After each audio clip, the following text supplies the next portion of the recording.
on the dotted line. Let's fill the doubt for your freedom ring and patriotic voices sing. Red, white, blue, never give up. You represent America. Hoping and praying for a brighter day. I listen to my heart and I obey. How can I see it any other way? I'm looking at life with my own eyes.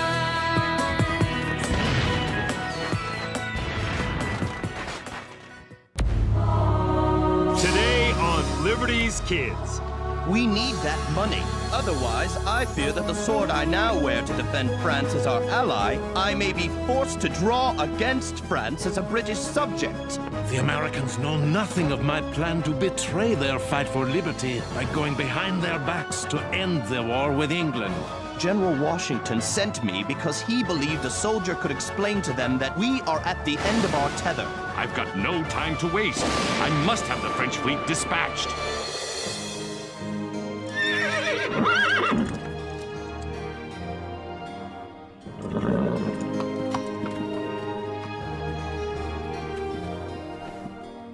Dearest Mother, it feels wonderful to stop and rest upon my return to New Windsor to cover events at General Washington's headquarters. I just left James and Henri in Newport, Rhode Island.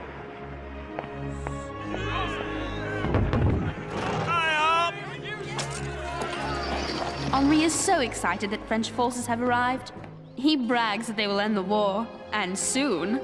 I do hope he's right. Sometimes it seems as if the violence has been going on forever.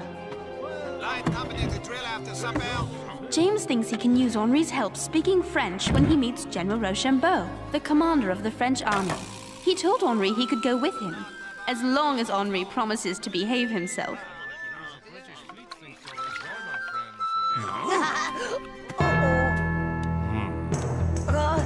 Excusez-moi! Excuse me! Whoa!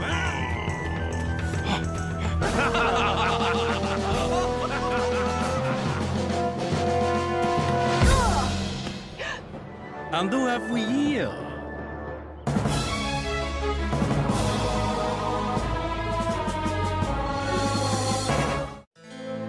Henri, what are you doing?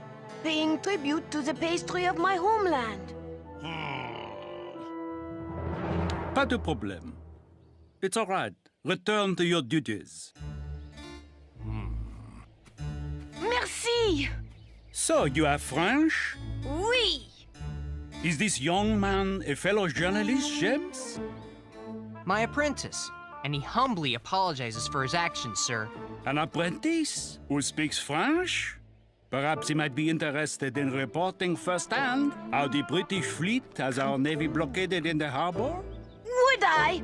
I mean, oui, mon général! I've been waiting for a chance to prove I'm as good as James. I guess he deserves a chance, General. I will make arrangements immediately. Whoa! Ugh. Driver, is someone shooting at us?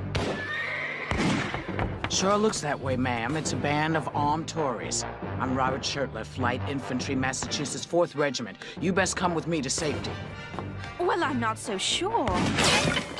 All right. Armed Tories here? Yes, ma'am. There are folks in New York still loyal to England. Oh.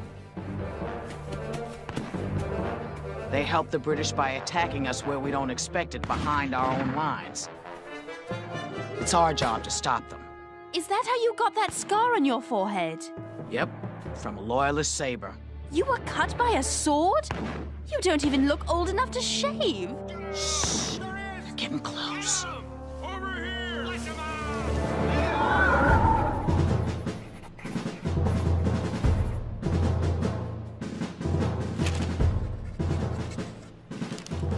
General Rochambeau, sir, how do you like America? It is not what I expected. Why, you don't even have a centralized government. Your Congress can only suggest what the state should do. Your treasury is empty, your military supplies are nearly exhausted, and the local citizenry is angry. I know. Even General Washington is upset that his soldiers must take food from citizens to feed themselves. But I'm sure he'll think of something. He already has. The general sent Colonel Laurent to France to beg for more gold, guns, and gunpowder. Why would he send Colonel Lawrence when Ben Franklin is already there?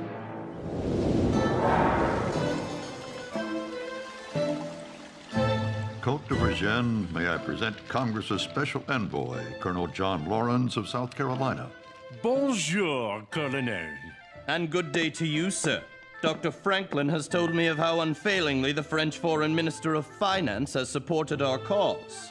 I wish I could do more. You can do more. Colonel Laurent, while you were journeying here to France, we graciously agreed to give America a gift of 6 million livres. You should congratulate Dr. Franklin. Sir, you mock me. We need 25 million livres, otherwise I fear that the sword I now wear to defend France as our ally, I may be forced to draw against France as a British subject. If I am to be insulted in this manner, I'm afraid I must take my leave.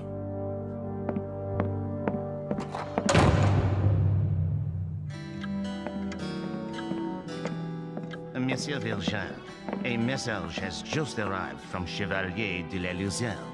And what does our ambassador to the American Congress in Philadelphia have to say? He wants to know how you are progressing with your plan for a peace conference. Shh! The Americans know nothing of my plan to betray their fight for liberty by going behind their backs to end the war with England. Colonel Lawrence, a spoonful of honey will catch more flies than a gallon of vinegar. Are you suggesting I apologize?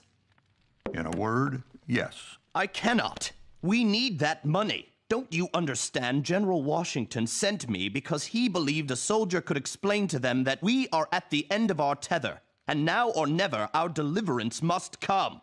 Colonel, I am 75 years old and suffering from a severe attack of gout. I am afraid that I do not have the energy to pursue an action I cannot win. I will write Congress that I have secured the 6 million livres and add to that my resignation. How many Tories do you think are out there? I can't tell yet. The Tories are right behind us, Robert.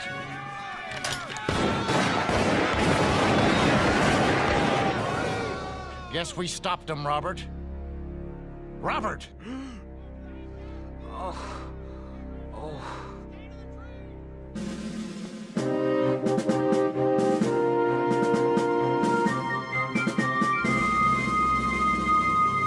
Rochambeau said that to you? We're disorganized and ill-prepared to fight? In so many words, yes.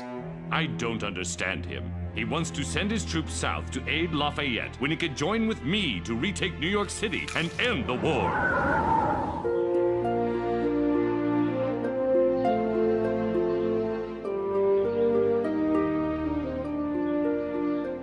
Robert, you've got to let the doctor examine you. The shot is still in your shoulder. I don't want any doctors operating on me. I've seen too many men die after surgery. I'll handle it myself. I don't know what your story is. Treating your own wound? I don't know if you're brave or foolish.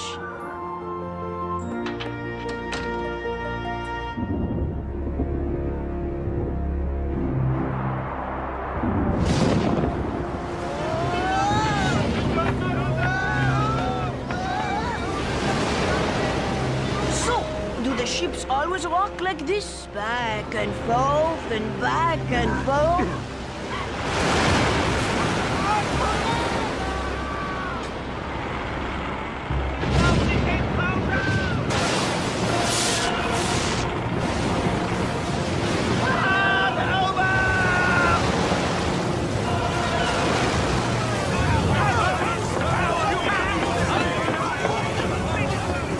Smartly! Report!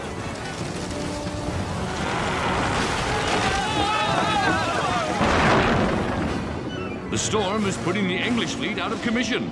Come, we must ride to Rhode Island and urge Rochambeau to send the French fleet to strike now. Retaking New York City would make big headlines. That would take too long. Right now, I need a quick victory. My spies are hearing rumors that Vergennes, the French foreign minister, wants a peace conference with the British to end the war. I've got no time to waste. I must have the French fleet dispatched. This is the perfect time for Rochambeau to sail for the south, capture Benedict Arnold, and defeat his army. Now that headline would stop the peace conference. Yeah!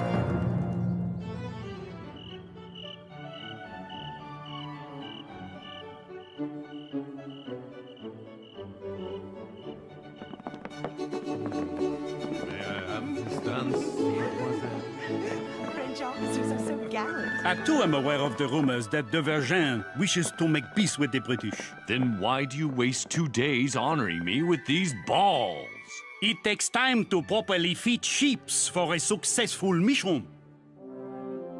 Robert, are you all right? Robert? Hello, is there a doctor out there? Yes, I'm Dr. Barnabas Binney. I was talking to Robert, and all of a sudden he stopped talking and started sweating. Symptoms sound like malignant fever. It's all over the camp. Is he going to be all right? I'll check his heart. What?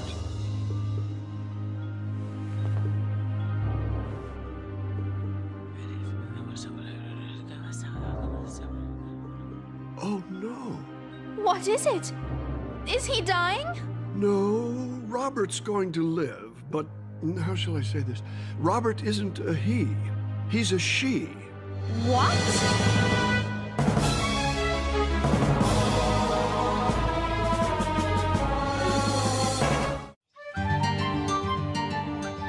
Dr. Binney thought it would be better if you recovered from your wounds here in his house, away from prying eyes. So while the doctor figures out what to do about a young soldier who everyone thinks is a man, but really is a woman, why don't you tell me your whole story? Where should I start? How about with your real name? My name is Deborah Samson. Deborah, why would a woman enlist in the Continental Army? Heck, I was tall as most men, just as strong too, and I wasn't afraid to shoot a gun, so why shouldn't I fight for my country? I guess I was always kinda unconventional. See, my father went off to sea when I was a very young girl, and my mom was too poor to care for 7 kids. So I worked from the age of 10 to 18 as an indentured servant. Indentured? You mean forced to stay and work, not able to leave until your mother's debt was paid off? Yes, that's exactly what I mean. And I'll tell you one thing, working in the fields made me strong. After my chores were done, I taught myself to read, Sarah. I read every book I could get my hands on. I must have learned a lot, because when I turned 18 and earned my freedom, they hired me to be a school teacher. But I didn't think women were supposed to be school teachers. I caused quite a stir, and I'll tell you something. I really did love teaching. I guess not following the rules just comes naturally to me.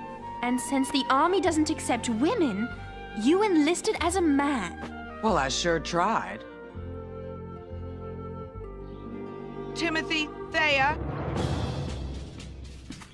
Yes, ma'am.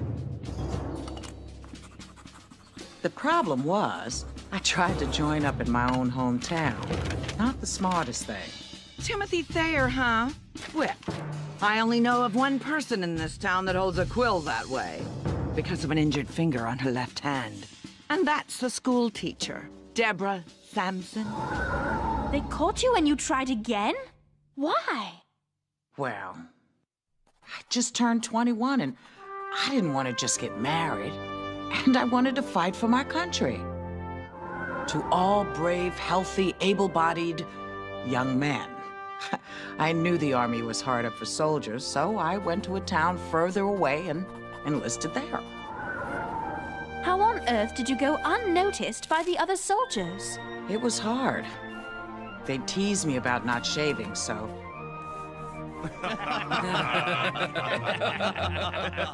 I told him I was just too young to grow a beard. Your story is amazing! You took so many risks. Yes, but I was always afraid of being caught. I'd heard of some other women who disguised themselves as men to enlist. When they were discovered, they were disgraced. But you still had the courage to follow what was in your heart, no matter what the obstacles. Deborah? You should rest now. What amazes me is that her disguise has gone undiscovered for over a year. What are you going to do? I'm afraid that I must follow orders and inform the army as to the true identity of Robert Shurtleff. What is it, James? Excuse me, General. About the letter you wrote to your nephew? Ah, yes. I wrote to Lund that if Rochambeau had ordered the French fleet to sail south when I wanted, we could have captured that traitor Benedict Arnold and destroyed his army. I'm sorry to report that it's been printed in this New York Tory newspaper. Outrageous! That was a private letter to my nephew, and I was deeply upset when I wrote it. Now everyone, including Rochambeau, is going to read it.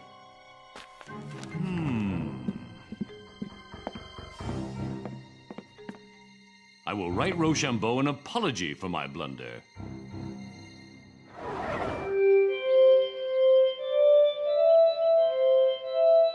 Dr. Franklin, your genius for inventions never ceases to amaze me. I thought a duet on my glass harmonica with Marie Antoinette might be nice. If you'll excuse me, Virgin, I believe the letter I've been waiting for has arrived. Is it from America? It's Congress's response to the letter I sent. Thank goodness they do not accept my resignation. They have the good sense to realize that when I resigned, I wasn't feeling well. I must write Congress and tell them that I'm feeling better, and it will be a great honor to once again buckle down to the business of America. Then I shall take my leave. Monsieur Virgin, the English have replied to your request for a peace conference.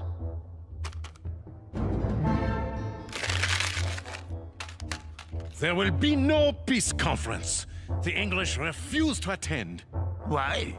Because King George considers it to be a matter solely between England and her colonies. That is the end of it.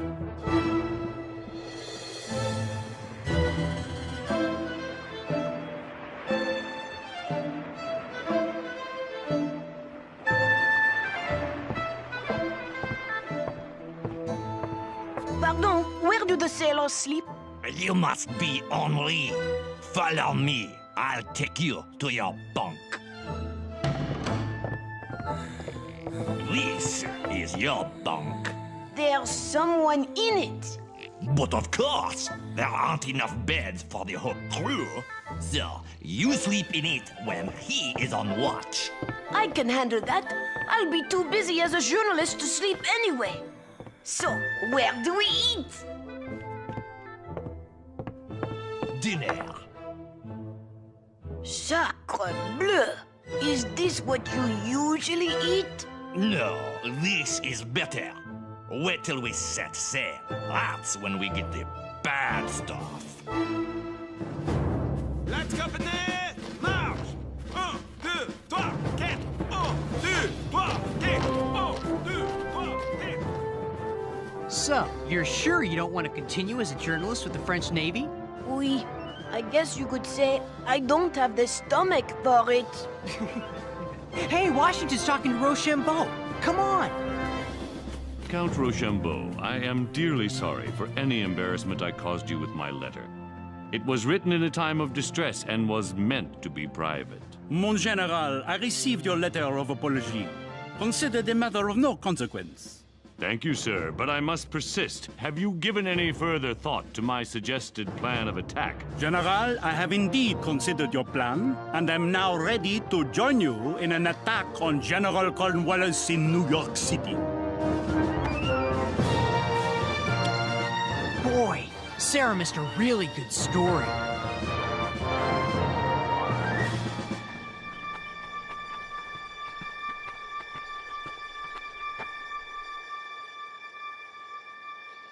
know I'm gonna be disgraced. But what you did shows how dedicated you are to the cause of liberty. But I'm still worried they'll put me in jail for dressing as a man. Deborah Samson, also known as Robert Shurtleff.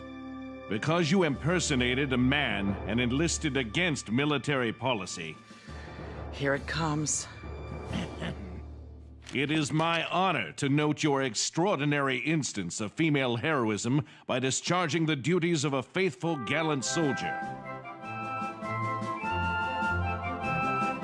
And therefore, I present you with an honorable discharge from the Continental Army of the United States, Light Infantry, Massachusetts 4th Regiment.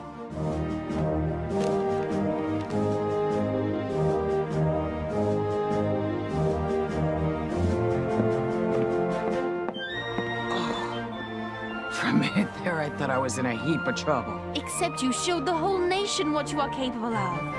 I reckon I did, didn't I? So, what will you do now that this adventure is over? I guess I'm just gonna have to find me another one.